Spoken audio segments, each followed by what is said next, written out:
बिस्मिल्लाहिर्रहमानिर्रहीम। अस्सलाम वालेकुम। Welcome back. लेक्चर नंबर 6 और आज हम पढ़ेंगे implementing a group policy infrastructure. आप लोग ये सोच रहे होंगे कि ग्रुप पॉलिसी इंफ्रास्ट्रक्चर तो हमने जो सा है वो पिछले एग्जाम में भी पढ़ा था। तो जनाब बिल्कुल आपने सही सोचा। ग्रुप पॉलिसी हमने पिछले एग्जाम में पढ़ा था और हमने बहुत डिटेल में पढ़ा था और हमने कुछ ऐसे पॉइंट भी पढ़े थे जो उस वक्त नहीं पढ़ाए गए थे। तो आज जौन सा है हम मेनली मैं आपको ये नहीं बताऊंगा कि ग्रुप पॉलिसी कॉन्फ़िगर कैसे करनी है या उसको सेटअप कैसे करना है। हम थोड़ा सा ना उसका थोड़ा सा डॉक्यूमेंटेशन लेवल पे जाके बात करेंगे।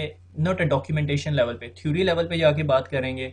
थोड़ी सी थ्योरी अंडरस्टैंड करेंगे और बाकी जो ग्रुप पॉलिसी इम्प्लीमेंटेशन की जो बातें हैं जो हम पिछले लैब के अंदर I believe it was chapter number 10 में पढ़ के आए हैं, वही कुछ होगा। मैं एहतियातन चैप्टर नंबर 10 कह रहा हूँ, लेक्चर नंबर 10 में पढ़ के आया। मैं एहतियातन आपके सामने वेब पेज खोल के एक दफ़ा वेरीफाई कर देता हूँ कि कौन सा था लेक्चर। उर्दू आई थी।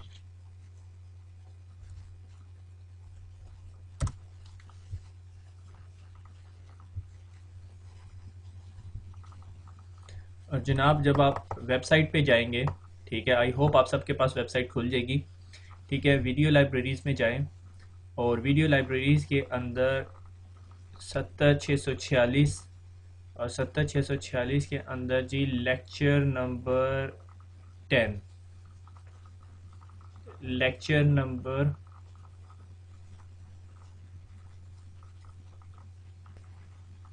6, lecture number 6 part 1 and part 2 configuring group policy और configuring group policy object GPO part 1 and part 2 दो लेक्चर्स हैं। इसमें मैंने डिटेल में आपको बताया हुआ है कि जीपीओ कॉन्फ़िगर कैसे करनी है और वो काम कैसे करेगी। ठीक है, आज हम उसको एक दफ़ा दोबारा रिव्यू करेंगे और उसके अंदर एक दो छोटे छोटे जो नए टॉपिक्स हैं वो पढ़ेंगे। रेस्ट ऑफ द थिंग और ऑलमोस्ट द सेम, बल्कि जो मैंने आपको 70 646 में ग्रुप पॉलिसी पढ़ाई है वो ज़्यादा डिटेल में एज़ कम्पेयर टू जो कि इस बुक में डिस्कस की गई है।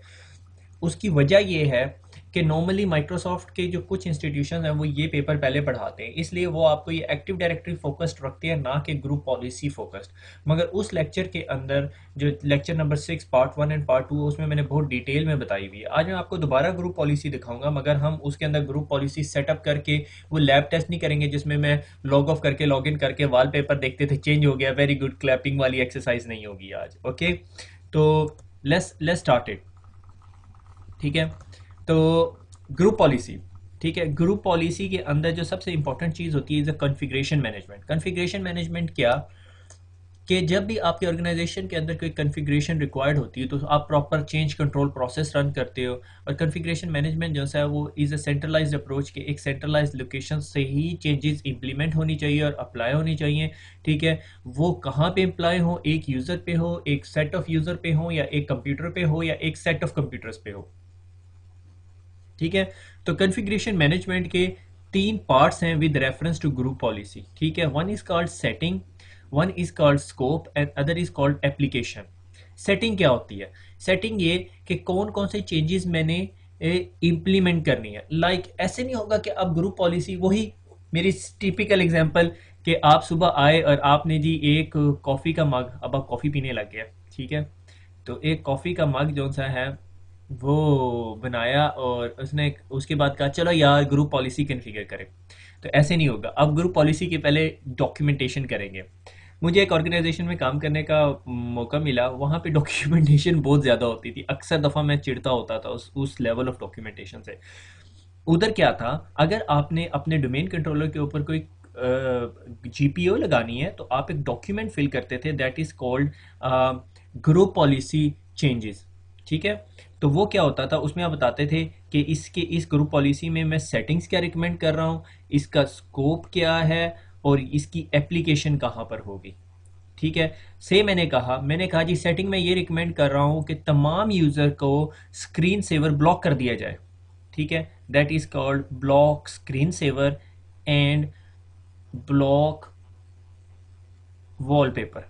ठीक है, और क्या कर दें, एक और सेटिंग बीच में डाल देते हैं, उसके अंदर ऑप्शन होते थे लिखने के, अपने अपने हाथ से लिखना होता था। ठीक है, और हम कहते हैं हमने एक और सेटिंग करनी थी, हम कहते हैं जी ब्लॉक रन कमांड। हमने ये तीन चीज़ें लिख दी। अब अगला क्वेश्चन आता था स्कोप। इस चीज़ का स्कोप क्या है? स्कोप ये कि कहाँ पे इम्प्लीमेंट होनी है ये चेंजेस, यानी कौन कौन से लोग इससे अफेक्टेड होंगे।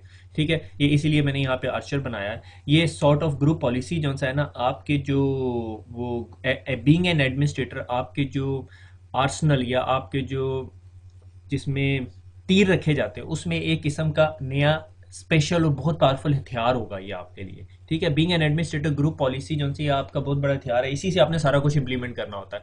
कहीं पे कहीं रिस्ट्रिक्शन लगानी है, कहीं पे कुछ करना है, तो आपने ग्रुप पॉलिसी से लगानी है। मुझे अच्छी तरह याद है कि रिसेंटली किसी ने अभी मेरे से क्वेश्चन किया कि यूज़र जो से हैं वो मैनुअल प्रॉक्सी सर्वर कन्फिगर कर लेते हैं, ठीक है, to bypass a proxy server. ठीक है, तो उसका एक बेस्ट ऑप्शन ये है कि ग्रुप पॉलिसी लगा के किसी को इंटरनेट एक्सप्लोरर में प्रॉक्सी सर्वर चेंज करने की परमिशन ना दी जाए। एक हद तक वो बाईपास प्रॉक्सी की सेटिंग्स को मॉडिफाई कर सकता, ब्लॉक कर देगा, मगर हर तरह से नहीं।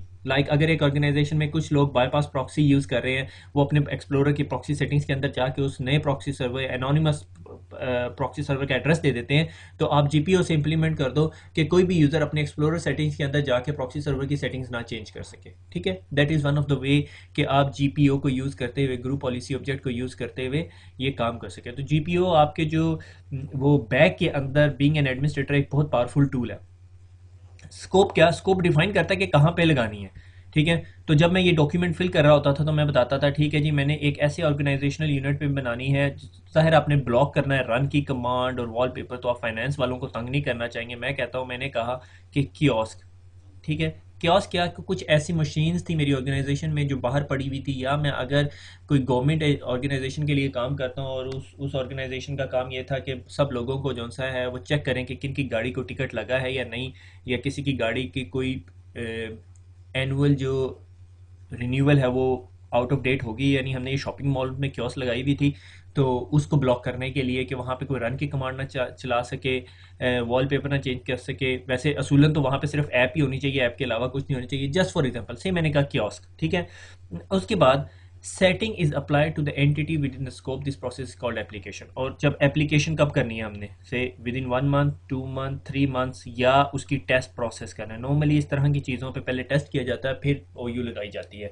जो बड़ी ऑर्गेनाइजेशंस होती हैं उनमें क्या होता है कि एक रियल टाइम रनिंग एनवायरनमेंट होता है जो एक्टिव डायरेक्टरी का होता है, ठीक है, इंफ्रास्ट्रक्चर का, और एक जो सा है उसके साथ साथ टेस्ट एनवायरनमेंट चल रहा होता है, और उसका डोमेन कंट्रोलर जो सा है वो बिल्कुल सेम डोमेन कंट्रोलर होता है। सही, ये मेरे पास बड़ा डोमेन कंट्रोलर है, ठीक है, और इसके ऊपर सारे जी विंडोज़ 8 इंस्टॉल हुई हुई है, सर्विस पैक इंस्टॉल हुआ हुआ है, से 1 2 3, अभी तो नहीं आया सर्विस पैक। ठीक है, ये पैचेस इंस्टॉल हुए हैं, ये एंटीवायरस इंस्टॉल हुए, सारे सॉफ्टवेयर जो भी रिक्वायर्ड होते हैं। आपको बताता चलूँ, सर्वर्स के ऊपर ऑफिस किया वो इस तरह की चीज़ें नहीं इंस्टॉल हुई होती।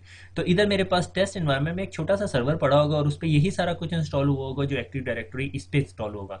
जब भी मैंने कोई जीपीओ लगानी है, पहले मैं यहाँ लगाऊंगा और टेस्ट इन्वायरमेंट में उस कियोस्क मशीन पे जाके चेक करूंगा कि भाई क्या वो चेंजेस इंप्लीमेंट हुई हैं। अगर वो इंप्लीमेंट होगी और everybody is happy with that, test हो गया, फिर उसके बाद मैं कंप्लीट चेंज प्रोसेस यहाँ पे रन करूंगा, यूजर्स को वार्निंग सेंड करूंगा, और जो भी हमारी आइडियल इन्वायरमेंट में सिचुएशन होती है। ठीक है, यहाँ पे वो नहीं होता कि यूज़र को वार्निंग सेंड की, उसने कहा नहीं मैंने भी काम करना है तो आप यूँ ना करो। एनीवे, तो this this is the best practice. ठीक हो गया, अब इसे आगे चलते हैं। अच्छा, इसे आगे चलते हैं। Group policy, again group policy. ठीक है, ग्रुप पॉलिसी का जो मोस्ट ग्रैनुलर पार्ट है, ग्रैनुलर पार्ट से मुराद ये जो छोटा सा जरा है, ठीक है, ग्रुप पॉलिसी का सबसे छोटा सा part is called a policy setting. ठीक है, वो पॉलिसी सेटिंग कहलाएगी। पॉलिसी सेटिंग क्या हो सकती है कि मैंने कहा कि इस यूजर के पास ये स्पेसिफिक वॉलपेपर आ जाए, तो that is called granular setting. ठीक है, पॉलिसी सेटिंग कह दी जाती है। ठीक है, या अगर मैंने कहा कि किसी की रन कमांड ना चले, that is one of the policy setting. अगला पार्ट आ गया ग्रुप पॉलिसी मैनेजमेंट एडिटर। ठीक है, कि अगर हमने ग्रुप पॉलिसी के अंदर कोई काम करना है तो हम इस टूल को यूज करते हैं।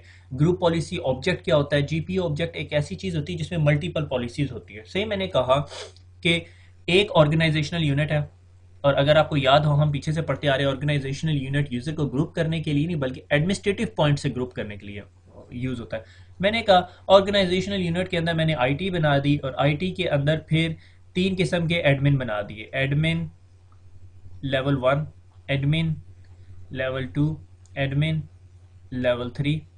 तो लेवल 3 का जो एडमिनिस्ट्रेटर है उसके पास जो है ना एक्टिव डायरेक्टरी सर्वर के ऊपर रफली फुल कंट्रोल है। इसके पास कोई पावर यूजर्स है और इसके पास सिर्फ रीड ओनली कंट्रोल्स हैं। तो जो लेवल 3 का एडमिनिस्ट्रेटर है उसके ऊपर मैं कम रिस्ट्रिक्शंस लगाना चाहता हूँ, लेवल 2 के ऊपर कम, उससे ज़्यादा, और लेवल 1 के ऊपर सबसे ज़्यादा। मगर एडमिनिस्ट्रेटर जो लेवल 1 का होगा उसको आम यूजर्स से ज़्यादा प्रिविलेजेस होंगी। तो इस तरह मैं यूजर्स को सेग्रीगेट कर देता हूँ। तो इसका ये मतलब नहीं सिर्फ ये ओयू था, ये ओयू के अंदर फिर एक ओयू ये था, ओयू ये था और एक ओयू ये था। और फिर मैंने जब जीपीओ लगानी है, जब मैं आईटी के ओयू के ऊपर जीपीओ लगाऊंगा, ग्रुप पॉलिसी ऑब्जेक्ट लगाऊंगा या जीपीओ बना लगाऊंगा, तो वो इन तीनों पे इंप्लीमेंट होगी। ठीक है। फिर मैं जब इसके अंदर जाऊंगा, इस पे लगाऊंगा, तो वो सिर्फ इस पे होगी, फिर इस पे होगी, फिर इस पे होगी। तो अभी हम थोड़ी देर में इनहेरिटेंस पढ़ेंगे, जो मुझे पता है कि हमने अच्छी तरह डिटेल में डिस्कस किया था पिछले चैप्टर में। ठीक है। फिर 2008 ने एक और ऑप्शन दिया, group policy preference setting. Preferences define करते थे हम लोग। ठीक है भैया, इन्फोर्स कर दी जाए पॉलिसीज या इन्फोर्स ना की जाए, या इनहेरिटेंस ब्लॉक कर दी जाए, या किस इस पॉलिसी के अंदर या इस ऑर्गेनाइजेशनल यूनिट के ऊपर, अगर मैंने एक ऑर्गेनाइजेशनल यूनिट है उसके ऊपर 4 पॉलिसीज लगाई हुई हैं, तो मैं चाहता हूँ कि सबसे पहले ये वाली पॉलिसी रन हो, फिर ये वाली हो, फिर ये वाली, फिर ये वाली। तो मैं इनको रीअरेंज भी कर सकता हूँ। ठीक हो गया। Group policy refresh. अगर आप एक कंप्यूटर में बैठे हुए हैं, से मैंने कहा ये मेरा कंप्यूटर है और इसके ऊपर ये मेरे डोमेन कंट्रोलर से कनेक्टेड है, और जब मैं इस पे लॉगिन होता हूँ तो मेरे पास ग्रुप पॉलिसी जो सी है वो मेरे पास आके इम्प्लीमेंट हो जाती है। ठीक हो गया। जब मेरे पास ग्रुप पॉलिसी आके इम्प्लीमेंट हो जाती है, that is called group policy refresh. और उसके बाद जब मैं लॉगिन होने के बाद 90 से 120 मिनट के बाद दोबारा वो रिफ्रेश हो जाती है। अगर मैंने खुद अपडेट करनी है ग्रुप पॉलिसी तो मैं जीपी अपडेट की कमांड चला दूंगा। अगर मैंने देखना है कि मेरे पास ग्रुप पॉलिसी क्या क्या सेटिंग्स लगी हुई हैं, तो मैं जीपी रिजल्ट चला दूंगा। से अगर फॉर एग्जांपल मैं आपको क्विकली जीपी रिजल्ट दिखाना चाहूँ,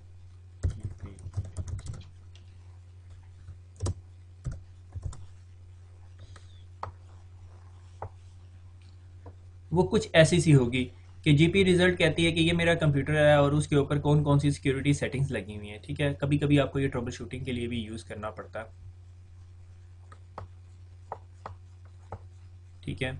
कि ग्रुप पॉलिसी वाज अप्लाइड, इस तारीख को अप्लाई हुई, और इसके पास group policy slow link threshold लगा हुआ है। थ्रेशोल्ड क्या होता है मैं बताता हूँ। डोमेन का नाम क्या है और डोमेन की टाइप कौन सी है, कि डोमेन कौन सी है, तो वो बहरहाल किसी डोमेन से कनेक्टेड नहीं है। और part of the security group, कौन कौन से सिक्योरिटी ग्रुप्स पे का पार्ट है, कौन से जीपीओज लगी हुई हैं। वक्ती तौर पे इस पर कोई जीपीओ नहीं लगी हुई क्योंकि ये मेरा रिकॉर्डिंग का सिस्टम है। कोई सॉफ्टवेयर इंस्टॉलेशन, कोई लॉगऑन स्क्रिप्ट, लॉगअप स्क्रिप्ट, पब्लिक की policy, folder restriction, internet explorer, browser user interface और ब्ला ब्ला ब्ला ब्ला। ठीक है। आप सारा कुछ यहाँ पे कर सकते हो। ठीक है। तो अगर आपने जीपी ग्रुप पॉलिसी का रिजल्ट देखना है कि यार ये ग्रुप पॉलिसी लग रही है या नहीं लग रही, तो आप ये जीपी रिजल्ट अपनी क्लाइंट मशीन पे चला के देखें, आपको पता चल जाएगा। ठीक है। अच्छा, अब ग्रुप पॉलिसी सॉफ्टवेयर इंस्टॉलेशन। ठीक है।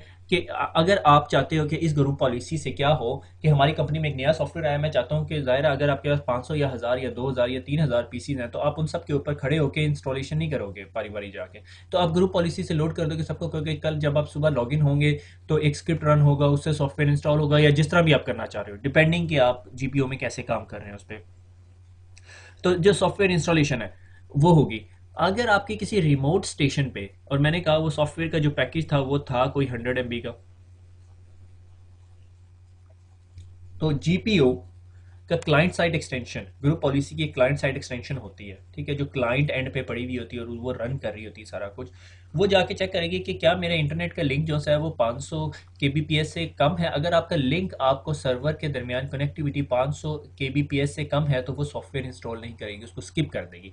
तभी वो जो थ्रेश होल्ड का ऑप्शन आ रहा था अभी थोड़ी देर पहले मैं आपको दिखा रहा था, जो 500 kbps था, वो यही था कि अगर मैं कोई सॉफ्टवेयर इंस्टॉल करने लगूँ और मेरे और सर्वर के दरमियान जो कनेक्टिविटी बैंडविड्थ है वो 500 kbps से कम है, तो उसको ड्रॉप कर दे, सॉफ्टवेयर इंस्टॉलेशन ना करे। क्योंकि मैं ये रिस्क नहीं लेना चाहता कि अगर मेरे इस रिमोट स्टेशन के ऊपर, यानी से अगर मैं बैंकिंग इन्वायरमेंट की बात करूं, तो मेरे रिमोट ब्रांच के ऊपर कोई 20-25 पीसीज लगे हुए हैं और हमारा लिंक है 1 MB का, और सुबह सुबह सब लॉगिन हो रहे हैं और वो लिंक का जो थ्रेश होल्ड है वो 500 kbps से कम हो गया है, तो वो इंस्टॉलेशन नहीं, वो डाउनलोड नहीं करेगा सॉफ्टवेयर को, या उस सॉफ्टवेयर के इंस्टॉलेशन का प्रोसेस रन नहीं करेगा। उसकी वजह ये है कि आपका जो वैन लिंक है या आपकी जो बैंडविड्थ है वो इतनी कंज्यूम हो गई है कि सॉफ्टवेयर इंस्टॉलेशन में गॉट करप्टेड। ठीक हो गया। लोकल जीपीओ एक ऐसी जीपीओ जो मेरे लोकल कंप्यूटर के ऊपर पड़ी हुई होती है और उसका डोमेन से कोई ताल्लुक नहीं है, और वो अगर कोई कंप्यूटर अगर डोमेन का पार्ट नहीं भी है तो उसके ऊपर लोकल ग्रुप पॉलिसी होती है। ठीक है, मैं इसको एक ऐसे कंटेनर से डिफाइन करता हूँ जिस तरह ये है जीपीयू। ठीक है, जब भी कोई कंप्यूटर ऑन होता है तो उसकी वो ग्रुप पॉलिसी अप्लाई होती है, और वो group policy normally system root system 32 group policy के फोल्डर में पड़ी होती है, और एक्टिव डायरेक्टरी जीपीयू जो सी है वो लोकल जीपीयू पे ओवरराइड कर देती है। जब ये कंप्यूटर लॉग ऑन होता है डोमेन के ऊपर, डोमेन से कोई पॉलिसी पुश होती है तो वो इस जीपीयू कंटेनर को ओवरराइड कर देती है, यानी इसके ऊपर अगर कोई सेटिंग सब आपको अलाउ है मगर डोमेन से आपको एक जीपीयू मिल रही है, ठीक है, डोमेन से आपको एक जीपीयू मिल रही है, इसको ज़रा कलर चेंज कर लेते हैं इस जीपीयू का। मैंने कहा डोमेन से आपको जो जीपीयू मिल रही है वो जो सी है वो ओवरराइड कर देगी इसके ऊपर, यानी ये सारी की सारी ब्लू कलर में हो जाएगी। ठीक है, अगर आपने लोकल जीपीयू को कॉन्फ़िगरेशन करनी है तो मुझे याद है हमने पिछली लैब में भी किया था कि अपने कंप्यूटर के ऊपर एमएमसी करके ग्रुप पॉलिसी ऑब्जेक्ट एडिटर में जाएं तो वो आपकी लोकल जीपीयू होगी। और वंस अगेन मैं आपको वार्न कर रहा हूँ कि उसको चेंज कर देंगे ना तो फिर आपकी बहुत सारी चीज़ें ख़राब हो जाएंगी, तो इस बेटर कि आप जो सा है वो एक्टिव डायरेक्टरी सर्वर जो आपने टेस्ट लैब बनाई हुई है उसके अंदर काम करें। उसके बाद आगे आते हैं, ये लोकल जीपीयू की सिर्फ सिग्निफिकेंस होती है लोकल, यानी लोकल कंप्यूटर के ऊपर एक्सेस होती है। उसके बाद हम आ जाते हैं domain based GPU. Domain based GPU क्या है कि जो हमारी एक्टिव डायरेक्टरी के ऊपर होती है, एक होती है डिफ़ॉल्ट डोमेन पॉलिसी जो हमारे डोमेन कंट्रोलर के ऊपर लगी होती है। से अगर मेरी हायरार्की ये है कि ये मेरा डोमेन कंट्रोलर है, डोमेन कंट्रोलर के नीचे ये ओयूज़ हैं, फिर इस ओयू के नीचे फिर 3 ओयूज़ हैं, और फिर इसके नीचे जाके फिर 2-3 ओयूज़ हैं।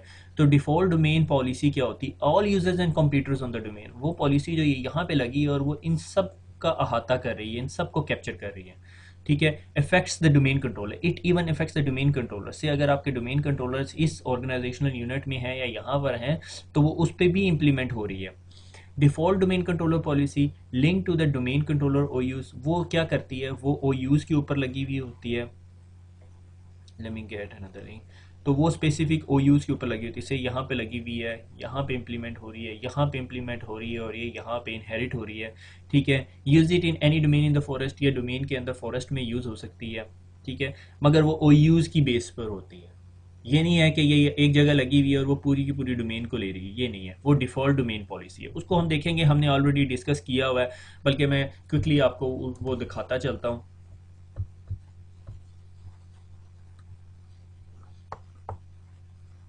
आपको जिस तरह पहले से पता है ग्रुप पॉलिसी मैनेजमेंट एडिटर जो सा है, ग्रुप पॉलिसी मैनेजमेंट कंसोल जो सी है वो आपके एडमिनिस्ट्रेटिव टूल्स के अंदर से निकल आती है। अगर आप वहाँ से नहीं निकालना चाहते तो आपके सर्वर एडमिनिस्ट्रेटर से निकल सकती है। अगर आप एडमिनिस्ट्रेटिव टूल्स में जाएँ तो यहाँ पर ग्रुप पॉलिसी मैनेजमेंट पड़ी हुई है, इसको क्लिक कर सकते हैं। ठीक है, तो ये आपकी डिफ़ॉल्ट डोमेन पॉलिसी होगी। ठीक है, ये जो आपकी डिफ़ॉल्ट डोमेन पे लगी हुई है। ठीक है, इस पॉलिसी के अंदर क्या सेटिंग्स हैं वो हम बाद में जाके डिस्कस करेंगे, हम लोगों ने ऑलरेडी डिस्कस किया हुआ है। और अगर आप फिर किसी ऑर्गेनाइजेशनल यूनिट के ऊपर लगा रहे हैं, ये डिफ़ॉल्ट डोमेन पॉलिसी नहीं, ये सिर्फ ऑर्गेनाइजेशनल यूनिट कंप्यूटर्स ये के अंदर डेस्कटॉप्स के अंदर लगेगी जाके, दैट्स इट। उसके बाद आगे चलते हैं। आगे चलने से पहले मैं आपको बताता चलूँ कि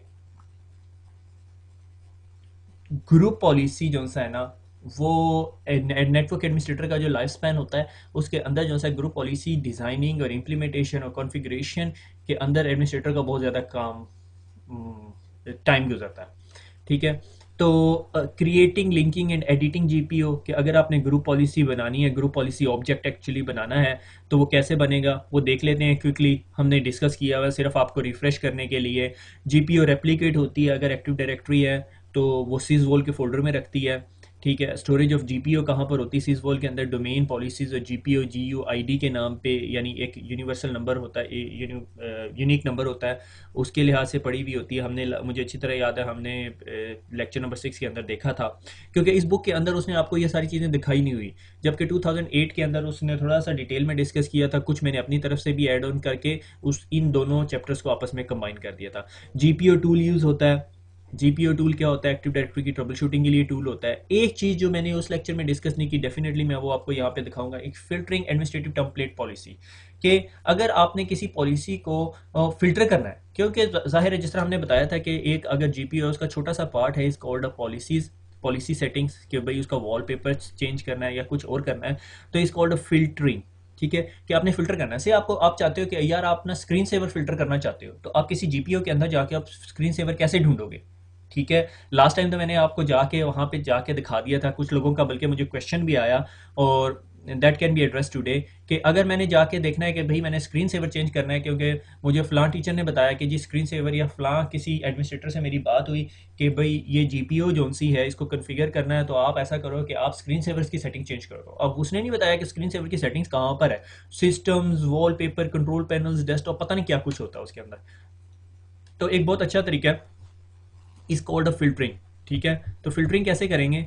मैं, अगर मेरी ये पॉलिसी है, ये मेरे पास पॉलिसी लगी हुई है और मैंने अब इसके ऊपर आईटी कंप्यूटर्स के ऊपर स्क्रीन सेवर की पॉलिसी लगानी है, बल्कि इससे पहले कंप्यूटर्स के ऊपर नहीं लगाते, मैं कहता हूँ ये यूज़र अकाउंट्स हैं, यूज़र अकाउंट्स के अंदर ओयूज़ नहीं बने हुए, तो से ईस्ट के अंदर कोई ओयू बना हुआ है, ईस्ट के अंदर सपोर्ट के हेल्प डेस्क के अंदर ओयू बना हुआ है, और हेल्प डेस्क के अंदर कोई पॉलिसी नहीं लगी, तो मैं राइट क्लिक करके create a GPO in the domain and link it here, और मैंने कहा ये IT अंडरस्कोर हेल्प डेस्क की पॉलिसी है। ठीक है, स्टार्टर जीपीओ क्या होता है आपको मैंने बताया हुआ है कि कुछ जीपीओ जो से हैं वो बाय डिफ़ॉल्ट हम स्टार्टर पड़े हुए थे, हम उन्हें यूज़ कर सकते हैं। मैंने कहा नहीं, मैंने स्टार्टर जीपीओ नहीं लेना, मैंने अपनी एक नई जीपीओ बनानी है। ये जीपीओ बन गई, ग्रुप पॉलिसी बन गई आईटी हेल्प डेस्क की। आप इसको राइट क्लिक करके एडिट करते हो तो आप सारे काम कर सकते हैं। ठीक है, यूज़र कन्फिग्रेशंस के अंदर पॉलिसीज़ में जाएंगे, एडमिनिस्ट्रेटिव टेम्पलेट में जाएंगे, राइट क्लिक करेंगे, फ़िल्टर ऑन, फ़िल्टर ऑप्शंस। ठीक है, मैंने कहा फ़िल्टर ऑन कर दे। क्या फ़िल्टर ऑन करे ये नहीं मैंने बताया, फ़िल्टर ऑप्शन। ठीक है, मैंने कहा भाई ये यहाँ पे स्क्रीन सेवर लिख दिया, एक्चुअली मुझे फ़िल्टर ऑन नहीं करना चाहिए था, मैं एक दफ़ा फ़िल्टर ऑफ करता हूँ। ठीक है, क्योंकि वो फ़िल्टर का आइकन बन जाता है। फ़िल्टर ऑप्शन में गया और मैंने कहा भैया मुझे ना स्क्रीन सेवर दिखा दे। ठीक है, स्क्रीन सेवर की सिर्फ पॉलिसी दिखाया, एग्जैक्ट वर्डिंग मिलनी चाहिए, ओके करें। और अब उसके बाद जब आप एडमिनिस्ट्रेटिव को खोलेंगे तो देखिए आपको जिधर जिधर स्क्रीन सेवर्स की सेटिंग है सिर्फ वही दिखाएगा आपको। अगर मैं पर्सनलाइजेशन के अंदर जाऊँ तो देखो prevent changing theme, enable screen saver. अब आप सोच रहे होंगे प्रिवेंट चेंजिंग थीम के अंदर तो स्क्रीन सेवर लिखा नहीं हुआ, तो जब आप इसके अंदर जाएंगे तो इसकी सेटिंग्स के अंदर कहीं ना कहीं स्क्रीन सेवर का वर्ड लिखा हुआ होगा। ये देखें स्क्रीन सेवर का वर्ड लिखा हुआ, उसकी वजह क्या है? क्योंकि मैंने फिल्टर के अंदर आपको बताया था, फिल्टर ऑप्शन के अंदर बताया था कि filter the word policy settings, help desk और कमेंट, किसी के अंदर भी अगर स्क्रीन सेवर का एग्जैक्ट वर्ड लिखा हुआ है तो उसको फाइंड आउट करना। और माइंड है ये यूजर कॉन्फ़िगरेशन में है। मैंने आपको पहले भी बताया था कि जीपीओ के ग्रुप पॉलिसी के दो पार्ट्स होते हैं, one is called computer configuration और other is called user configuration. Computer configuration उधर लगती है जहां उस ओयू के अंदर कंप्यूटर्स हों तो वो पॉलिसीज कैप्चर कर लेंगे, और यूजर कॉन्फ़िगरेशन तब होगी जब कोई यूजर लॉगिन हो रहा होगा। तो ये दो डिफरेंट चीजें हैं। अगर यूजर का अकाउंट लॉगिन हो रहा है जो उस ओयू का पार्ट है तो यूजर कॉन्फ़िगरेशन लगेंगी, और अगर कंप्यूटर उस ओयू का पार्ट है तो कंप्यूटर कॉन्फ़िगरेशन लगेगी। ये कॉन्सेप्ट बड़ा क्लियर है क्योंकि मैंने आपको आगे जाके एक लूप के बारे में, लूप बैक के बारे में पढ़ाना है, लूप बैक जीपीओ। अब ये यहाँ पे देखो, अब आपको क्या फायदा हुआ, अब आपको ये पूरी पॉलिसी फिल्टर आउट नहीं करनी पड़ी। विंडोज कंपोनेंट्स के अंदर जाएंगे, विंडोज मीडिया प्लेयर के अंदर जाएंगे, और ये प्लेबैक के अंदर भी कहीं अलाउ स्क्रीन सेवर का ऑप्शन है। प्लेबैक मेरे ख्याल में, अगर मैं वीडियोज इतनी सुनता नहीं होता तो मेरे ख्याल में ये है कि जब आप वीडियो सुन रहे हैं तो वो स्क्रीन सेवर डिसेबल कर दे। फिल्टर ऑन हटा दिया जाए तो अब मैं दिखाता हूँ, अब आप भला ढूंढ के दिखाएं इसके अंदर से स्क्रीन सेवर की इन्फॉर्मेशन, तो आपको बहुत टाइम लगेगा। तो आपको उसको फिल्टर करके वो सेटिंग निकालो, उसको कन्फिगर करो, फिल्टर क्लोज कर दो, दैट डिपेंड्स। ठीक है, अगर आपने फिल्टर वैसे भी लगाना है तो यहाँ से भी हो सकता है। ठीक है, एनीवे तो मैं वक्ती तौर पे फिल्टर ऑफ कर देता हूँ। तो फिल्टर ऑफ करेंगे तो ये इतनी सारी सेटिंग्स होगी, और ये यूजर कॉन्फ़िगरेशन में। अगर आप कंप्यूटर कॉन्फ़िगरेशन में भी जाना चाहते हैं तो फिर भी पॉलिसीज में, एडमिनिस्ट्रेटिव टेम्पलेट्स में, मगर कंप्यूटर कॉन्फ़िगरेशन के अंदर स्क्रीन सेवर होता है या नहीं आपको देखना पड़ेगा। एनीवे तो this is one of the key component. अगर आप जीपीओ एडमिनिस्ट्रेशन करना चाहते हैं तो आपको फिल्ट्रेशन आनी चाहिए, यानी फिल्ट्रेशन का पता होना चाहिए कि फिल्टर कैसे होता है। ठीक है, ये जीपीओ लिंक हुई हुई है अब आपके साथ। और पॉलिसी इनहेरिटेंस ये कि अभी मुझे ऊपर से आईपी हेल्प डेस्क की पॉलिसी मिल रही है, और फिर डोमेन डिफ़ॉल्ट डोमेन पॉलिसी मिल रही है, कि डिफ़ॉल्ट डोमेन पॉलिसी भी मिल रही है, और आईटी हेल्प डेस्क की पॉलिसी भी मिल रही है। उसको आगे जाके हम मेरे ख्याल में हल्का सा टच करेंगे। तो ये यहाँ से पता चल गया कि filtering administrative template policy settings करती है कि आप अगर अपनी जीपीओ के अंदर से कोई स्पेसिफिक कंपोनेंट ढूंढना चाहते हैं या कोई चीज़ें, कोई कॉन्फ़िगरेशन देखना चाहते हैं तो आप देख सकते हैं। ठीक है, तो वो आपको हेल्प आउट करेगी। आगे चलते हैं, ग्रुप पॉलिसी, दोबारा ग्रुप पॉलिसी। ठीक है, manage and unmanaged policy setting. Manage policy setting क्या होती है कि अगर मैंने कहा इस ओयू के ऊपर एक पॉलिसी लगा दी, ठीक है, और दैट इज द रिकमेंडेड वे, और उसने क्या किया, उसने से फॉर एग्जांपल कह दिया कि रन डिसेबल कर दिया, या कोई और कंपोनेंट डिसेबल कर दिया, या कुछ कंपोनेंट्स डिसेबल कर दिया। मैंने कहा ये सारी चीज़ें डिसेबल कर दी जाए, तो मैनेज पॉलिसी क्या करेगी, यूजर इंटरफेस इज ब्लॉक्ड, कि यूज़र को वो रन कमांड नज़र नहीं आएगी। ठीक है, changes are made in one of 4 keys in the registry, और रजिस्ट्री के वो जो 4 एच की लोकल मशीन, यूज़र, कंप्यूटर्स क्या होती हैं, वो तमाम रजिस्ट्री कीज़ के अंदर भी सेटिंग सेव हो जाएंगी। ठीक है, उसके अंदर मेड सेटअप हो जाएंगी। और policy is release if a user fall out of a GPO scope. और अगर अब मैंने इस यूजर को से मैंने कहा ये मेरे पास यूजर था, इस यूजर को अब मैंने इस ऑर्गेनाइजेशनल यूनिट से बाहर निकाल दिया और वो यूजर अब किसी ऐसे ओयू में हो गया, से मैंने कहा वो मेरा डेटा एंट्री ऑपरेटर था या कोई क्लरिकल स्टाफ था, उसने थोड़े अरसे बाद ना एमसीएसई सीसीएनए कर लिया, अब मैंने उसे एडमिनिस्ट्रेटर बना दिया। ठीक है, दैट इज क्वाइट पॉसिबल। ठीक है, प्रैक्टिकल लाइफ में पॉसिबल है, बहुत सारे लड़के होते हैं, मे बी आप में से भी कोई हो ऐसा। तो वो अब एडमिनिस्ट्रेटर बन गया उस ऑर्गेनाइजेशन के अंदर। जब उस ऑर्गेनाइजेशन के अंदर एडमिनिस्ट्रेटर बन गया तो अब वो एडमिनिस्ट्रेटर क्या करेगा, अब हमने उसे ऑर्गेनाइजेशनल यूनिट से बाहर निकाल दिया, तो उसके ऊपर से ये जो रन की रेस्ट्रिक्शन और बाकी रेस्ट्रिक्शन ये हटा दी जाएंगी क्योंकि उसने अपनी जॉब करनी है। तो this is called managed policy, और this is the recommended way to do the policy. Unmanaged policy क्या है, persistent changes to the registry, वो रजिस्ट्री में पक्की टुक्की चेंजेस कर देता है। ठीक है, आउटसाइड द जीपीओ को पॉलिसी स्टिल परसिस्ट, कि अगर आप जीपीओ से बाहर भी निकल जाए तो पॉलिसी रहती है। That is called tattooing the registry.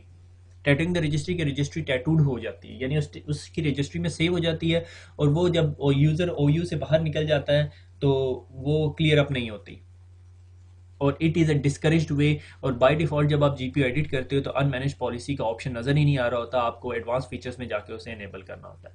Starter GPO क्या होती है, स्टार्टर जीपीओ जिस तरह मैं पहले डिस्कस कर चुका हूँ कि मैंने कुछ सेट ऑफ जीपीओज बनाई हुई हैं। ठीक है, GPO for XP, GPO for Windows, GPO for Windows 7, GPO for Windows 8। Okay, तो ये तमाम GPO मेरी स्टार्टर GPOs हैं। मैं जब कोई GPO बनाने लगता हूँ तो मैं कहता हूँ अच्छा ये स्टार्टर GPO विंडोज 7 की GPO उठाओ और उसके अंदर फर्दर चेंजेस कर दो। तो these are called my starter GPO के जो बने बनाए टेम्पलेट्स मैंने बना के रखे हुए हैं स्टार्टर जीपीओ के। यहाँ से मैंने जीपीओ शुरू करनी है, इसमें तमाम वो कॉन्फ़िगरेशन है जो मेरी ऑर्गेनाइजेशन रिक्वायरमेंट है, और इससे फर्दर मैं फिर ऐड ऑन करता जाऊँगा। टेम्पलेट्स क्या होते हैं, टेम्पलेट्स अगर जीपीओ की बात करते हैं तो कोई set of configurations, set of settings, वो जो ग्रुप पॉलिसी थी जब हमने ऊपर में शुरू में चेंज मैनेजमेंट में पढ़ी थी, are called settings, policy settings. Policy settings होती हैं, टेक्स्ट फाइल के अंदर सेव होती है, वो स्पेसिफाई करती हैं कि रजिस्ट्री चेंजेस क्या होंगी। ठीक है, और सॉफ्टवेयर वेंडर क्या होता है, कभी ऐसा होता है कि आपकी ऑर्गेनाइजेशन में आपको कोई सॉफ्टवेयर दिया और उस सॉफ्टवेयर की कोई स्पेसिफिक पॉलिसी सेटिंग्स रिक्वायरमेंट है, तो कंपनी आपको उसके साथ उसकी टेम्पलेट फाइल देती है, पॉलिसी टेम्पलेट फाइल, कि भाई ये सॉफ्टवेयर रन करने के लिए आपको स्पेसिफिक रेस्ट्रिक्शन सेटिंग्स उठानी पड़ेंगी या लगानी पड़ेंगी। तो वो सम टाइम आपको टेम्पलेट दे देती है जो आपको जीपीओ के अंदर इंपोर्ट या सेटअप करनी पड़ती है, depending upon the organisation need और सॉफ्टवेयर की रिक्वायरमेंट के हिसाब से। लिंकिंग द जीपीओ, लिंक कैसे करना है, link GPO to the multiple organisational unit. अगर आपके पास कोई जीपीओ तो आप जीपीओ मल्टीपल ऑर्गेनाइजेशनल यूनिट पे लगा सकते हो। डिलीटिंग, डिसेबलिंग द लिंक, और GPO inheritance, multiple link GPO same OU to be prioritise, enforce the GPO. अच्छा, इसको क्विकली देख लेते हैं। सबसे पहले करते हैं लिंक द जीपीओ, कि अगर आपने कोई जीपीओ लिंक करनी है तो किस तरह करनी है। आपने उसको राइट क्लिक करके create a GPO on the domain and link it here, और वो लिंक हो जाएगी। अगर आपने देखना है कि कौन सी जीपीओ लिंक हुई हुई, तो ये यहाँ पे मुझे नज़र आ रही है कि आईटी हेल्प डेस्क की जीपीओ लिंक हुई हुई है। अब मैं चाहता हूँ कि यार आईटी हेल्प डेस्क की जीपीओ ना, ये वेस्ट के अंदर भी किसी आईटी के एडमिन्स हैं यहाँ पे। चलो, मैंने कहा जी वेस्ट के जो एडमिन्स हैं ना, मैं उन पर ट्रस्ट नहीं करता और मैंने उन्हें ना हेल्प डेस्क के राइट्स देने हैं, और मैंने यहाँ पर भी जीपीओ लगानी है। मगर ये ऑर्गेनाइजेशनल यूनिट जो है वो डिफरेंट है, उसकी हेरिके में नहीं आ रहा, तो मैं राइट क्लिक करके link to an existing GPO, link to an existing GPO और आईटी हेल्प डेस्क को क्लिक करूंगा तो आईटी हेल्प डेस्क एक और जीपीओ जो सी है वो 2 ऑर्गेनाइजेशनल यूनिट्स में लग जाएगी, तो कोई परेशानी की बात नहीं है आपके लिए। ठीक है, अगर मैंने जीपीओ डिलीट करनी है, मैं राइट क्लिक करूंगा और लिंक एनेबल्ड, लिंक डिसेबल्ड या डिलीट, लिंक एनेबल्ड को अनसेलेक्ट करूंगा तो ये ग्रेड आउट हो जाएगी। ये देख रहे हैं अब आप, हल्का रंग हो गया, वाटर मार्क्ड हो गई है, अब ये लिंक नहीं रही। ठीक है, अगर आप इधर हेल्प डेस्क के ऊपर जाएंगे तो वो ग्रेड आउट हो गई है। ठीक है, और लिंक एनेबल्ड नहीं है। अब अगर मैं लिंक एनेबल्ड करना चाहता हूँ तो राइट क्लिक करके लिंक एनेबल कर दूंगा, अब वो एनेबल हो जाएगी और एनेबल्ड हो गई है। अगर मैं इस पॉलिसी को इन्फोर्स करना चाहता हूँ कि यार ये पॉलिसी यहीं पे लगे, ऊपर से इनहेरिटेंस ना ले या कुछ और करना चाहते हैं, तो एनफोर्स द जीपीओ, तो इन्फोर्समेंट हो जाएगी इस जीपीओ की। अगर मैं देखना चाहता हूँ कि ग्रुप पॉलिसी इनहेरिटेंस कैसे हो रही है, तो ये आप देख सकते हो कि पहली प्रेसिडेंस आईटी हेल्प पॉलिसी है, कि ऊपर से अगर डोमेन डिफॉल्ट पॉलिसी कहती है ठीक है इसका रन खोल दो, मगर आईटी हेल्प डेस्क की पॉलिसी कहती है नहीं, रन ओपन नहीं करना, तो वो रन ओपन नहीं होगा और आईटी हेल्प डेस्क की पॉलिसी की मोर प्रेसिडेंस होगी ओवर द अदर पॉलिसी। और उसके बाद है enforcing the GPO, enforcing GPO take the higher level of precedence applies to the child OUs, child OUs के ऊपर भी लगेगी। अगर मैं कहता हूँ कि मेरे हेल्प डेस्क के अंदर एक छोटा सा और ओयू है, से help desk east, help desk west, help desk south, तो उन सब के ऊपर वो जब मैं इन्फोर्स करूँगा तो वो सब के ऊपर इम्प्लीमेंट हो जाएगी चाइल्ड पॉलिसी। अच्छा, एग्जाम पॉइंट, ये मैंने जो है ना स्पेसिफिक लोगो आपकी इस सीरीज़ के अंदर ही रिसेंटली हम लोगों ने एक्वायर किया। तो ये जो है ना ये एग्जाम पॉइंट्स बताती है आपको कि मैडम है आपकी या बीबी है जो भी, ठीक है। Memorise the default domain policy, कि आपने मेमोराइज रखना है default domain policy precedence order को, कि सबसे पहले लगती है साइट लेवल पॉलिसी, कि साइट लेवल इस साइट के ऊपर पॉलिसी लगी हुई है, से का मैंने कहा साइट 1। फिर उसके बाद डोमेन लेवल पॉलिसी, के डोमेन लेवल पॉलिसी लगी हुई है D1। फिर उसके बाद organisational unit level policy O1। तो सबसे ज़्यादा प्रेसिडेंस होगी इसकी, फिर इसकी, फिर इसकी, यानी सबसे कम इसकी वैल्यू होगी। अगर इसने कहा कि वॉलपेपर लगा दो, इसने कहा वॉलपेपर लगा रहने दो, इसने कहा नो वॉलपेपर, तो इसकी ज़्यादा मानी जाएगी। ठीक हो गया। तो इस the processing orders tells you कि किस तरह प्रोसेस होती है। सबसे पहले साइट पॉलिसी इंप्लीमेंट होती है, फिर डोमेन लेवल पॉलिसी इंप्लीमेंट होती है, फिर organisational unit level policy implement होती है। ठीक है। दूसरा पॉइंट, डोमेन पॉलिसी सेटिंग्स जो सी हैं वो अप्लाई होती हैं आफ्टर, ठीक है, सबसे आखिर में अप्लाई होती हैं with reference to local GPO. Local GPO क्या, वो जो मेरे कंप्यूटर पे लोकल जीपीओ लगी हुई थी, ठीक है। मगर डोमेन की पॉलिसी, डोमेन सेटिंग्स जो सी हैं, यानी ये वाली जो डोमेन लेवल पॉलिसी है ये बाद में लगेगी, ठीक है। तो इसकी प्रेसिडेंस ज़्यादा होगी जो पॉलिसी आखिर में लगती है। तो आपको याद होना चाहिए साइट, डोमेन, ऑर्गेनाइजेशनल यूनिट, और अगर आपकी लोकल पॉलिसी है तो लोकल पॉलिसी जो सी है वो लोकल जीपीओ कहीं यहाँ पे सेट कर रही होगी, लोकल जीपीओ, ठीक है। ये 0 1 पे लगेगी, 0 लेवल पे लगेगी, 1 2 3, ठीक है। जो सबसे आखिर में लगेगी उसकी मोर प्रेसिडेंस होगी। अच्छा जी, अब हमारे पास कोई नई रिक्वायरमेंट आ गई। रिक्वायरमेंट ये है, using a security filter to modify the GPO scope. Scope क्या था? स्कोप ये था कि मैंने कहा कि all finance user, all finance user का मैंने क्या किया, ओयू बना दिया called finance. All finance users का ओयू बना दिया ऑल फाइनेंस, ठीक है। और इसके ऊपर मैंने जो है ना एक जीपीओ लगा दी। अब थोड़े दिनों के बाद मसला आ गया। मसला ये आ गया कि ऑर्गेनाइजेशनल यूनिट जो फाइनेंस था उसमें फाइनेंस डायरेक्टर था, ठीक है, उसमें ऑडिटर्स थे, उसमें और कोई दो तीन बड़ी बलाएं टाइप की चीज़ें थी। उन्होंने कहा भैया हमारा क्यों रन कमांड चेंज किया हुआ, बल्कि मैं हमारा वॉलपेपर क्यों तुमने डिसेबल किया हुआ। वैसे तो आप फाइनेंस में किसी का भी नहीं करोगे, मगर से for example, for the sake of an argument, ठीक है। तो हम चाहते हैं कि ये जो जीपीओ है, very rare requirement, try to avoid it. मगर कुछ कंपनीज के जो आर्किटेक्चर या वे ऑफ वर्किंग ना कभी कभी बड़े अजीबोगरीब हुआ करते हैं। तो हमें network, being a network administrator या सिस्टम एडमिनिस्ट्रेटर, इन कामों के लिए रेडी रहना चाहिए। हम कहते हैं यार ये पॉलिसी जो तुमने जीपीओ पे लगाई है ना, ये तमाम इस ओयू के अंदर जितने ये पॉलिसी जो सी है, जो जीपीओ है, ये ऑर्गेनाइजेशनल लेवल पे जो लगाई हुई है, ठीक है, ऑर्गेनाइजेशनल यूनिट लेवल पे जो लगाई हुई है, इस ओयू के अंदर तमाम यूजर्स पे नहीं लगनी चाहिए ये पॉलिसी। ये ठीक नहीं है। ये फाइनेंस डायरेक्टर्स और ऑडिटर्स निकालो इसमें से, ठीक है। So can we apply a GPO to the certain group of users within an organisational unit, कि ओयू के अंदर थोड़े से लोगों को लगाई जाए, ठीक है, not on all of the organisational unit, ठीक है। तो क्या करना पड़ेगा हमें, जो जीपीओ होती है, जो जीपीओ लगी हुई होती है, उस पे read and right and implementation के राइट्स लगे हुए होते हैं। वो लगे हुए होते हैं all authenticated user, all authenticated user. तो हमने क्या करना है, उसके फिल्टर ऑप्शन के अंदर जाके ऑथेंटिकेटेड यूजर्स को रिमूव कर देंगे। तो वो पॉलिसी जो सी, जो जीपीओ है, वो सबके ऊपर नहीं लगेगी। फिर हमने जिस चीज़ को पे लगानी होगी उस ओयू के अंदर, उन यूजर्स को ऐड कर देंगे, फाइनेंस डायरेक्टर और ऑडिटर्स का ग्रुप निकाल देंगे उससे। That is the way how you do it. मैं आपको सिर्फ वो ऑप्शन बताऊंगा कि जाहिर है मैंने अभी वो ओयूज बनाए नहीं हुए। तो अगर आप पॉलिसी देखें, ये मेरी जीपीयू है, हेल्प डेस्क के अंदर लगाई हुई है। अब हेल्प डेस्क के अंदर ना एक एडमिनिस्ट्रेटर भी बाय चांस काम करता है, ठीक है। अब सिनेरियो चेंज हो गया, फाइनेंस से हटके हेल्प डेस्क आईटी के ऊपर आ गया कि हेल्प डेस्क के अंदर आईटी, हेल्प डेस्क के ऊपर स्टाफ कम था, कॉल्स बहुत ज़्यादा आ रही थी। तो उन्होंने कहा यार अब हम ऐसा करते हैं कि हम ये जो जीपीयू है ना, इसको इस बंदे को, ये जो XYZ यूज़र है, से मैंने कहा वो जो ताहा, हमने जो मोहम्मद ताहा एक एडमिनिस्ट्रेटर बनाया था, उसको आप हमें हेल्प डेस्क को लेंड कर दो। तो ठीक है। अब जब वो यूज़र वहाँ चला गया तो उसके पास वो हेल्प डेस्क की एप्लीकेशन नहीं चलती थी, क्योंकि वो उस ऑर्गेनाइजेशनल यूनिट का पार्ट नहीं था। तो हमने उसे उस ऑर्गेनाइजेशनल यूनिट में डाल दिया, तो उसका रन बंद हो गया। अब उसने सपोर्ट भी देनी थी साथ साथ। तो अब उसने कहा कि भाई मेरे पे लगनी नहीं चाहिए पॉलिसी। तो सिक्योरिटी फिल्टरिंग के अंदर the setting in this GPO can only apply to the following group users and computer. Authenticated users हैं, आप इसको रिमूव कर दो और ऐड कर दो सिर्फ से फॉर एग्जांपल, अब मुझे तो ग्रुप्स भी याद नहीं है इसके अंदर कौन से थे, मेरे ख्याल में हेल्प डेस्क का था, हेल्प डेस्क सपोर्ट का ग्रुप है, हम उसको अप्लाई कर देते हैं। ठीक है, वो ऐड हो गया। हेल्प डेस्क सपोर्ट सिर्फ हेल्प डेस्क वाले ही जा सकें, और उसके अंदर उस पे पॉलिसी की इम्प्लीमेंटेशन लगा दी गई। अब हमने जो सा है हेल्प डेस्क सपोर्ट यूजर्स जो से हैं उसके ऊपर जो सा है वो पॉलिसी लगा दी। अब मसला ये हुआ कि यहाँ तक काम हो गया, मगर ये काम अभी हमारा कंप्लीट नहीं हुआ। हमने कहा कि ये ऑथेंटिकेटेड यूजर्स निकाल दिए गए और इस सेट ऑफ यूजर्स के ऊपर हमने पॉलिसी लगा दी। अब हमने क्या करना है, अब हमने वो बंदा जिसको रीड एंड राइट की परमिशन थी उसको उस रीड एंड राइट ग्रुप से निकालना है।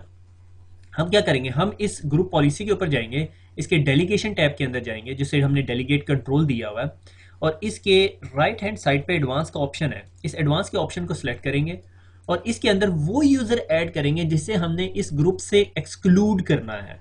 अब उस ग्रुप से एक्सक्लूड किसे करना है, हमने फॉर एग्जांपल कहा कि हमने कहा वो मोहम्मद ताहा को, normally it's not a good practice के एक स्पेसिफिक यूजर को एक्सक्लूड किया जाए। तो जिस टाइम मोहम्मद ताहा को एक्सक्लूड करेंगे तो उसको रीड की परमिशन होगी। ठीक है, हम वो रीड की परमिशन डिनाई कर देंगे। जब ताहा पे इस ग्रुप पॉलिसी की रीड की परमिशन डिनाई हो जाएगी तो उस पर ये ग्रुप पॉलिसी इंप्लीमेंट नहीं होगी। It's not a good practice कि आप ये काम बहुत ऑफन करें, इसलिए मैं इसको कैंसिल कर रहा हूँ, क्योंकि ऐसी सी चीज़ों को ट्रबल शूट करना इज नाइट में। ठीक है, तो एक्चुअली आपने क्या करना है, अगर आप चाहते हो कि हेल्प डेस्क के अंदर कोई एक ऐसा यूज़र आया हुआ है, हेल्प डेस्क ओयू के अंदर हमने किसी ऐसे यूज़र को डाला हुआ है जिसकी वक्ती तौर पे ज़रूरत है, मगर उसको किसी और ग्रुप का भी मेंबर होना चाहिए, मगर हम चाहते हैं कि उस पर ये पॉलिसी ना लगे, तो सिक्योरिटी फिल्टर्स के अंदर ऑथेंटिकेटेड यूजर्स निकाल के वो स्पेसिफिक ग्रुप जो उस ओयू के अंदर होना चाहिए सिर्फ उसको डाल दें, और उस जीपीओ के डेलीगेशन के टैब के अंदर जाके एडवांस के फिल्टर्स के अंदर जाके जिस यूजर पे आप वो पॉलिसी नहीं लगाना चाहते उस पे जीपीओ की रीड की परमिशन डिनाई कर दें। और आपको पता है, अगर आपको परमिशंस याद हो, हमने डिस्कस की थी कि किसी यूजर को किसी चीज पे डिनाई की परमिशन हो तो वो ओवरराइड कर जाती हर परमिशन पे।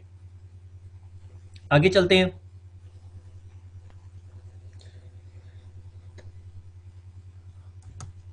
WIMI फिल्टरिंग, WMI क्या है कि इस sort of a Windows management interfacing जो अलाउ करती है एडमिनिस्ट्रेटर को monitor and control management objects in the network के यूजर जो सा है वो कंट्रोल्स को मॉनिटर कर सके, पॉलिसीज को इंप्लीमेंट कर सके किसी स्पेसिफिक सेट ऑफ यूजर्स पे। WMI जो सी है ना, सॉर्ट ऑफ SQL टाइप की लैंग्वेज है, उसे कहते हैं WQL। ठीक है, कि WMI क्यूरी लैंग्वेज। और WMI क्यूरी क्या करती है, आप एक क्यूरी लिखते हैं जो कहती है अच्छा वो तमाम कंप्यूटर जिनकी रैम जो सी है वो 4 GB की है उन पे ये पॉलिसी इंप्लीमेंट कर दे। ठीक है, और WMI फिल्टरिंग वहां पे काम आती है कि मैंने कहा, मैंने एक पॉलिसी लिखी, मैंने कहा वो तमाम सिस्टम से फॉर एग्जांपल ये जो यहाँ पे पॉलिसी लिखी हुई है आपकी किताब के अंदर, ये पॉलिसी लिखी हुई है और इस पॉलिसी के अंदर एरर है, मैं दिखाता हूँ कहाँ पे एरर है। ठीक है, और आपसे एग्जाम में एक्सपेक्ट नहीं किया जाता इस एग्जाम के अंदर कि आप WMI क्यूरी लैंग्वेज ऑपरेटर हों, कि भाई आपको ये क्यूरी दिखाई जाए और आप इस पर काम करें। ठीक है, ये आप लोगों के लेवल की चीज़ नहीं है, ये सिस्टम एडमिनिस्ट्रेटर्स के लेवल की चीज़ नहीं है, मगर जब आप स्क्रिप्टिंग लैंग्वेज में काम कदम रखते हैं तो आपको पता चलता है, मगर आप ये कर सकते हो। सही, मैंने कहा कि मेरे पास एक ऑर्गेनाइजेशनल यूनिट था, कियोस्क मशीन्स का। ठीक है, मेरे पास कोई मेरी ऑर्गेनाइजेशन के अंदर कोई 500 कियोस्क मशीनें लगी हुई हैं। अब इन कियोस्क मशीनों के ऊपर ना मैंने कोई सॉफ्टवेयर इंस्टॉल करना है या मैंने कोई स्पेसिफिक सेटिंग्स या कोई एक्सप्लोरर सेटिंग्स चेंज करनी, क्योंकि सॉफ्टवेयर नहीं चल रहा। ठीक है, तो मैंने एक जीपीओ बनाई और उसको इस ऑर्गेनाइजेशनल यूनिट के ऊपर लगा दिया और इस जीपीओ के अंदर से सेटिंग्स कर दी XYZ LMN, ये 2 सेटिंग्स इंप्लीमेंट कर दी। मगर बाद में पता चला कि इन कियोस्क के अंदर जो सा है कोई 3 different flavours of operating system है, एक XP है, एक विंडोज़ विस्टा है और एक विंडोज़ 7 है। ये विंडोज़ विस्टा और विंडोज 7 पे कोई मसला नहीं, एक्सपी के ऊपर मसला है, तो मैं सिर्फ वो उसके ऊपर लगाना चाहता हूँ। एक तरीका क्या है कि मैनुअली आप छांटी करें 500 मशीनों में से। दूसरा तरीका क्या है कि Windows management interfacing query language को यूज़ करें और उस क्यूरी को लिखें select star from Windows 32 operating system where caption is equal to Microsoft Windows XP professional and CSD version is service pack 3। कि आप एक ऐसे तमाम विंडोज़ निकाल दें जो सर्विस पैक 3 की हैं और उनके ऊपर एक स्पेसिफिक एक्शन परफॉर्म करें। मगर WMI मैंने फ्रेंकली स्पीकिंग कहीं पर इसकी इंप्लीमेंटेशन अभी तक देखी नहीं, मगर बड़ी ऑर्गेनाइजेशंस में डेफिनेटली होती है। ठीक है, मैंने अपने हाथ से नहीं की। ठीक है, WMI फिल्टर्स जो से हैं वो एक्सपेंसिव होते हैं in term of group policy processing performance के। जाहिर आप अगर आपने एक GPO के ऊपर ये प्रोसेसिंग करनी है तो it would be a processor intensive. मगर आजकल के दौर में कहाँ कौन सी चीज़ें प्रोसेसर इंटेंसिव होती हैं, जहाँ पे बड़े सर्वर्स आ गए हैं, लोड बैलेंसिंग इन्वायरमेंट्स आ गए हैं, लोड शेयरिंग लोड डिस्ट्रीब्यूशंस आ गए हैं, और प्राइमरी बैकअप का कॉन्सेप्ट भी नहीं रहा। अब तो स्टे एक्टिव फेल ओवर्स या लोड बैलेंसिंग के कॉन्सेप्ट्स हैं। तो एज सच मैं इस पॉइंट को कंसीडर नहीं करता, क्योंकि आपकी आपकी बुक कहती है प्रोसेसिंग परफॉर्मेंस होगी उसकी। मेरा नहीं ख्याल अनटिल अनलेस आपने आपने अपने एक्टिव डायरेक्टरी के ऊपर 20 GPO लगाई, 20 के ऊपर WMI क्यूरी लैंग्वेज लगाई है, क्योंकि आपको क्यूरी लैंग्वेज पढ़ने का बहुत शौक है। ठीक है, मैं कोशिश करूंगा अपनी वेबसाइट के ऊपर माइक्रोसॉफ्ट का एक लिंक है WMI क्यूरी लैंग्वेज के बारे में, वो अपलोड कर दूं तो वहां पे लिखा हुआ है कि क्यूरी लैंग्वेजेस कैसी सी होती हैं। बल्कि आपको बहुत सारे, अगर आपको कोई फिल्टरिंग करनी है on the basis operating system, आपको ये क्वेश्चंस मिल जाते हैं। मगर मैं आपको क्विकली दिखा देता हूँ ये फिल्टर्स होते कैसे हैं। मैं एक्टिव डायरेक्टरी में गया, WMI फिल्टर्स में गया और मैंने कहा मैंने एक नया फिल्टर बनाना है। मैंने कहा राइट क्लिक किया, न्यू, और एक न्यू फिल्टर का नाम दिया, डिस्क्रिप्शन दी और ऐड का बटन दबा दिया। ये नेम स्पेसिस है। नेम स्पेसिस का मतलब कि रूट के अंदर कौन से एरिया के अंदर किस स्पेसिफिक टर्मिनल सर्विसेज के ऊपर आपने कोई क्यूरी लिखनी है, CLI के ऊपर लिखनी है। जो हमारी करंट क्यूरी है वो सिम वर्जन 2 के ऊपर है, और ये हमारी वो क्यूरी लिखी हुई है। और क्यूरी क्या है, select star from Win32 operating system में version is equal to this. ये मेरे ख्याल में version is equal to this है। जब आप वो वाली क्यूरी जो मैंने अभी अपनी स्लाइड में लिखी हुई थी वो लिखते हैं तो कोई एरर आ जाता है। ठीक है, I am not a WMI expert, मगर मैंने फिर माइक्रोसॉफ्ट के टेकनेट के ऊपर चेक की तो उनके नज़दीक ये बेटर ऑप्शन है विंडोज़ एक्सपी को फिल्टर आउट करने का। तो ये मैंने फिल्टर क्यूरी बना ली। अब सवाल ये पैदा होता है ये क्यूरी लगानी किधर है। ठीक हो गया, तो मैंने कहा ये मैंने IT के कंप्यूटर्स के ऊपर एक पॉलिसी लगाई हुई थी IT कंप्यूटर्स की। मैं चाहता हूं ये पॉलिसी, जो से फॉर एग्जांपल ये पॉलिसी कहती है कि एक्सप्लोरर की सेटिंग्स चेंज कर दो। अब ये मैं चाहता हूं कि ये जो सेटिंग्स हैं ये सिर्फ उन कंप्यूटर्स की हो जिन पे विंडोज एक्सपी वर्जन 3 इंस्टॉल हुआ हो। तो मैं क्या करूंगा, ये यहाँ पे राइट क्लिक करके ड्रॉप डाउन मेन्यू से विंडोज एक्सपी फिल्टर की पॉलिसी लगा दूंगा और ये अप्लाई हो जाएगी। ठीक है, मैं जो अप्लाई नहीं करना चाहता, तो ये सिर्फ पॉलिसी उन कंप्यूटर्स पे लगेगी जिन पे service Windows XP service pack 3 install हुआ होगा। तो इस तरह की लैब करने के लिए, इसकी टेस्टिंग करने के लिए, इस एनवायरनमेंट में काम करने के लिए आपके पास बड़ा मल्टी वेंडर्स किस्म का, मल्टी वर्जन किस्म का ऑपरेटिंग एनवायरनमेंट होना चाहिए कि आधी विंडोज 7 चल रही, विंडोज एक्सपी चल रही है। नॉर्मली ऑर्गेनाइजेशंस इस तरह की हेडिक्स नहीं लेती, इस वजह से बहुत कम लोगों को इस तरह की चीज़ों का एक्सपीरियंस होता है कि मुझे जिधर जिन जिन ऑर्गेनाइजेशन में काम करने का मौका मिला है या उनके पास पैसे बहुत ज़्यादा थे, ठीक है, वो जब भी रोल आउट करते हैं तो वो फुल फ्लेज रोल आउट करते हैं कि विंडोज 7 उठाओ और विंडोज 8 इंस्टॉल कर दो, विंडोज एक्सपी उठाओ तो विंडोज 7 इंस्टॉल कर दो। Anyway, it's a good thing to know about कि भाई WMI फिल्टर कैसे काम करते हैं और इसकी क्यूरी लैंग्वेज क्या है। तो ये आप गूगल भी करेंगे तो आपको मिल जाए। स्टार्टर GPOs क्या, वो जो मैंने आपको बताया था बाय डिफॉल्ट ये इनेबल नहीं होते। तो आप जब भी इस पर क्लिक करते हो तो कहता है do you want to enable the starter GPO। तो ये स्टार्टर GPO विंडोज़ विस्टा की सेटिंग्स हैं, विंडोज़ एक्सपी की हैं, विंडोज़ एक्सपी सर्विस पैक 2 की हैं और ब्ला ब्ला। एनीवे, तो वापस स्लाइड पे चलते हैं। ये कंप्लीट हो गया। अब आप आगे जाते हैं GPO प्रोसेसिंग। GPO प्रोसेस कैसे होती है, कंप्यूटर स्टार्ट होता है, रिमोट प्रोसीजर कॉल होता है। ठीक है, फिर क्या होती है, group policy client is started, group policy का क्लाइंट एंड जो सर्विसेज हैं वो स्टार्ट होती हैं। लोकल GPO लोड हो जाती है, लोकल GPO जो आपके लोकल कंप्यूटर में पड़ी होती है। फिर साइट लेवल GPO इंप्लीमेंट होती है, फिर डोमेन लेवल GPO इंप्लीमेंट होती है, फिर organisational level GPO use implement होती है। फिर देखता है कोई एनफोर्स GPO तो नहीं पड़ी हुई। अगर कोई एनफोर्स जीपीओ उस ऑर्गेनाइजेशनल यूनिट, जिस ऑर्गेनाइजेशनल का ये कंप्यूटर पार्ट होता है वो होती है, तो वो लग जाती है। फिर जीपीओ इज प्रोसेस्ड। अब ये इंप्लीमेंट होने के बाद, यानी ये इनेबल होने के बाद ये प्रोसेस होती है। System determine whether it is setting should be applied based on the GPO status, कि क्या ये अब ये सेटिंग्स इंप्लीमेंट होनी चाहिए, अप्लाई हो जाती हैं। फिर अप्लाई होने से थोड़ी देर पहले वो चेक करता है WMI फिल्टर, ये जो भी हम पीछे पढ़ के आए हैं कि WMI का फिल्टर तो नहीं लगा हुआ। अगर फिल्टर लगा हुआ और ये कहता है कि यार ये जीपीओ इस पीसी पे लगनी चाहिए, मगर ये चेक करो क्या इस पे सर्विस पैक 3 इंस्टॉल हुआ है, अगर नहीं हुआ तो नहीं लगाओ। ठीक है, all okay. Client side extension जो सी ट्रिगर करती है प्रोसेस ऑफ जीपीओ सेटिंग, और जीपीओ सेटिंग हो जाती हैं। फिर उसके बाद ये सिर्फ कंप्यूटर लेवल सेटिंग्स की बात कर रहा हूं मैं। अब उसके बाद यूजर लॉगिन होता है, और फिर अब यूजर लेवल की जो सेटिंग्स है, मैंने आपको याद है आपको और जीपीओ के अंदर बताया था एक कंप्यूटर सेटिंग है, एक यूजर सेटिंग है। अब जब यूजर लॉगिन होता है तो फिर यूजर सेटिंग्स आर अप्लाइड, और फिर 90 से 120 मिनट के बाद रिफ्रेश होती है। अगर आप जीपी अपडेट खुद ही चला दें तो फिर खुद ब खुद ही हो जाती है ऑटोमेटिकली। जीपी अपडेट /force की कमांड होती है, जीपी अपडेट /force। ठीक हो गया, ये आपकी जीपीओ की प्रोसेसिंग आपको समझ आ गई। ग्रुप पॉलिसी ऑब्जेक्ट देखा, लिंकिंग, एम्बेडिंग, डिलीटिंग और एनफोर्सिंग और इनहेरिटेंस देखी हम लोगों ने। फिर हमने फिल्टर्स देखे, फिर WMI फिल्टर्स देखे। फिर हमने देखा कि अगर कोई बंदा ऑर्गेनाइजेशनल यूनिट में है मगर हम उसके ऊपर पॉलिसी नहीं लगाना चाहते, नॉट अ गुड प्रैक्टिस, मगर हम वो भी काम कर सकते हैं। अब हम चलते हैं लास्ट टॉपिक की तरफ, which is called loop back policy. This is a new topic, 2008 के अंदर इंट्रोड्यूस हुआ है as per best of my knowledge.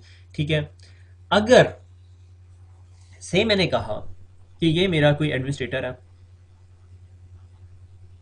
आपकी बुक में इसकी लैब नहीं है मगर मैं आपको बताऊंगा कि कहाँ से सेटिंग चेंज करनी है, लैब करना आपकी जिम्मेदारी। ये मेरा एक एडमिनिस्ट्रेटर है, हैप्पी, स्माइलिंग, बहुत खुश है अपनी सैलरी से, तमाम मुश्किलात से। इसके पास हमने इसको एक PDA भी दिया हुआ है, ये नेटवर्क की उसने केबल भी पकड़ी हुई है।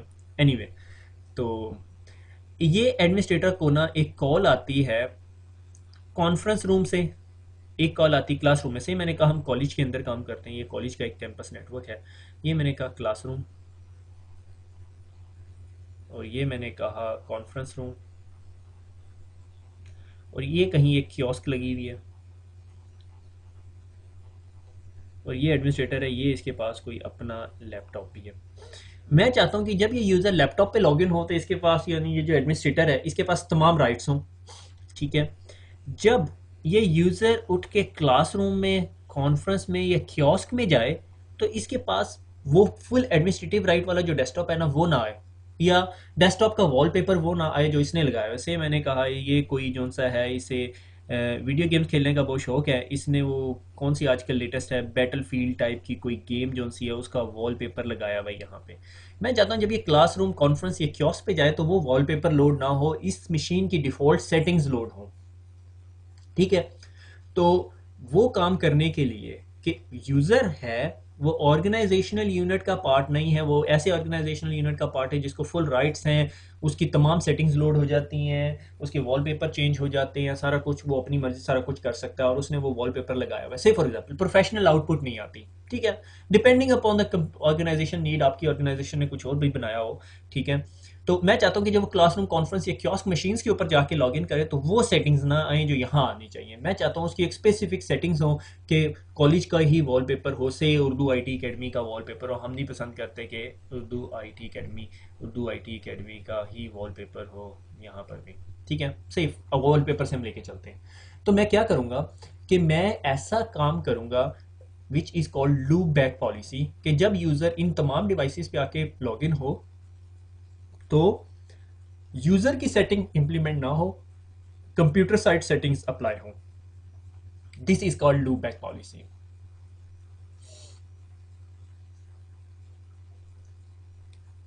कि जब यूजर लॉगिन हो रहा है तो यूजर की कॉन्फ़िगरेशन अप्लाई ना हो रही हो, कंप्यूटर की कॉन्फ़िगरेशन अप्लाई हो, और वही जो सी कॉन्फ़िगरेशंस हैं वो यूजर कॉन्फ़िगरेशन और कंप्यूटर कॉन्फ़िगरेशन यूज हो रही हो, और यूजर की कॉन्फ़िगरेशन उस पीसी पे जाके इंप्लीमेंट ना हो।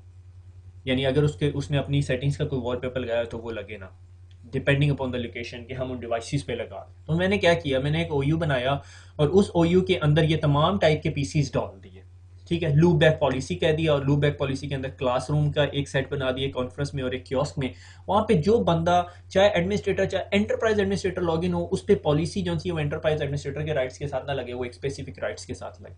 ठीक है, तो वो कैसे करेंगे, क्विकली उसके अंदर सिर्फ एक छोटी सी सेटिंग्स है जिसको हमने मॉडिफाई करना है। से मैंने कहा यही कंप्यूटर्स, अब इसके अंदर कंप्यूटर्स होंगे तो डेफिनेटली इस पॉलिसी के अंदर कंप्यूटर की सेटिंग्स चेंज होंगी। तो मैं क्या करता हूँ कि इस पॉलिसी को राइट क्लिक करता हूँ और एडिट करता हूँ। अब इस पॉलिसी के दो पार्ट्स हैं, एक कंप्यूटर कॉन्फ़िगरेशन है और एक यूज़र कॉन्फ़िगरेशन है। मैं कंप्यूटर कॉन्फ़िगरेशन की बात कर रहा हूँ, ठीक है, कि कंप्यूटर कॉन्फ़िगरेशन ओवरराइड कर लेंगे तमाम कॉन्फ़िगरेशंस के ऊपर जब यूज़र लॉगिन होगा, ठीक है, तो भी जो सी हैं वो यूज़र की पॉलिसीज़ नहीं लगेंगी, वो कंप्यूटर कॉन्फ़िगरेशंस ही रहेंगी। वो मैं क्या करूँगा कि मैं पॉलिसीज़ में जाऊँगा, एडमिनिस्ट्रेटिव टेम्पलेट्स के अंदर, सिस्टम्स के अंदर और ग्रुप पॉलिसी के अंदर जाऊँगा, स्टैंडर्ड करता हूँ और इधर user group policy loop back processing mode, ठीक है, applies alternate user setting when a user log on to the computer affected by this setting, कि अल्टरनेट सेटिंग इंप्लीमेंट करेगा, जो इधर ओयूज में लगी होंगी वही रहने देगा। अगर मैंने ये सेटिंग एनेबल की हुई है तो जब कंप्यूटर ऑन होगा और वो देखेगा कि अच्छा मुझे जो इंस्ट्रक्शन दी जा रही है वो ये कि user group policy loop back processing mode है, कि लूप बैक मैंने प्रोसेसिंग मोड में इंप्लीमेंट करनी है ये, तो मैंने वो जो यूजर लॉगिन हो रहा है उसकी कॉन्फ़िगरेशन लोड नहीं करनी। This setting direct the system to apply the set of group policy object for the computer to any user who log on to the computer, कि जो यूजर लॉगिन हो रहा है सिर्फ उसी की सेटिंग्स लगाया जाएगा। By default user group policy object determine which user setting apply, by default ये होते हैं, ठीक है। और जब आप ये सेटिंग्स को एनेबल कर देंगे तो आपने लूप बैक ग्रुप पॉलिसी लगा दी, दैट इज इट। कि लूप बैक ग्रुप पॉलिसी एक ऐसी पॉलिसी कि मैं चाहता हूं कि जब भी कोई यूजर मेरे पास लॉगिन हो तो उसकी जो कॉन्फ़िगरेशन है वो यूज ना हो रही हो, यानी उसकी वो जो बैटलफील्ड या फार क्राई टाइप के वॉलपेपर्स ना नजर आ रहे हो, कंपनी के जो कॉलेज के प्रोफेशनल वॉलपेपर्स हैं वही नजर आ रहे हो, तो वो कंप्यूटर की सेटिंग्स के अंदर जाके लगानी है। ठीक हो गया कि एक ऐसी पॉलिसी जिसमें कंप्यूटर साइड की पॉलिसी अप्लाई हो रही हो, ना कि यूजर साइड की पॉलिसी अप्लाई हो रही है। जब क्योंकि जब आप कंप्यूटर पे लॉगिन करते हो तो क्या होता है, कंप्यूटर पॉलिसी इंप्लीमेंट होने के बाद आप यूजर जब लॉगिन करते हो तो आपका यूजर साइड पॉलिसी इंप्लीमेंट होती है जो आपने ये यहाँ पे डिफाइन की होती है। से फॉर एग्जांपल अगर आपका यूजर अकाउंट है, माइंड कर गया, ये यूजर कॉन्फ़िगरेशंस है, ये इंप्लीमेंट होनी शुरू हो जाती है। मगर लूप बैक पॉलिसी एक ऐसी पॉलिसी होती है जिसमें कंप्यूटर साइड पॉलिसी इंप्लीमेंट होती है, और इसको अगर आप शॉर्ट फॉर्म में अगर इसको समझना चाहते हैं तो वो ऐसा है कि यूज़र जिधर मर्जी चला जाए without the reference of the user, जब तक वो कंप्यूटर पे इम्प्लीमेंटेड है लूप बैक पॉलिसी, तो वो सिर्फ यूज़र्स की ही सेटिंग लेगी और किसी चीज़ की सेटिंग नहीं लेगी। Back to our slide. आज हमने वापस दोबारा ग्रुप पॉलिसी को रिव्यू किया। हमने देखा कि ग्रुप पॉलिसीज़ के अंदर एडमिन टेम्पलेट्स के ऊपर फिल्टर होते हैं, ग्रुप पॉलिसी लगी हुई कहाँ पे होती है, उसका चेंज मैनेजमेंट प्रोसेस देखा, स्कोप क्या होता है, पॉलिसी सेटिंग्स क्या होती है, WMI फिल्टर को क्विकली देखा, लूप बैक पॉलिसी देखी, और हमने देखा कि ग्रुप पॉलिसी के इनहेरिटेंस ऑप्शंस और एनफोर्समेंट ऑप्शन, और अगर कंप्यूटर कभी ऑन होता है तो उस पर पॉलिसी कैसे इंप्लीमेंट होती है। आई होप अगर आपको इस लेक्चर की समझ नहीं आती तो go back to lecture number 6 part 1 and part 2 जो मैंने आपको दिखाया, और उसके बाद वापस आपके आके इसको देखेंगे तो आपको समझ आ जाएगी। ठीक है, दुआओं में याद रखिएगा, खुश रहिएगा, दोबारा मुलाकात होती है। अल्लाह हाफिज़।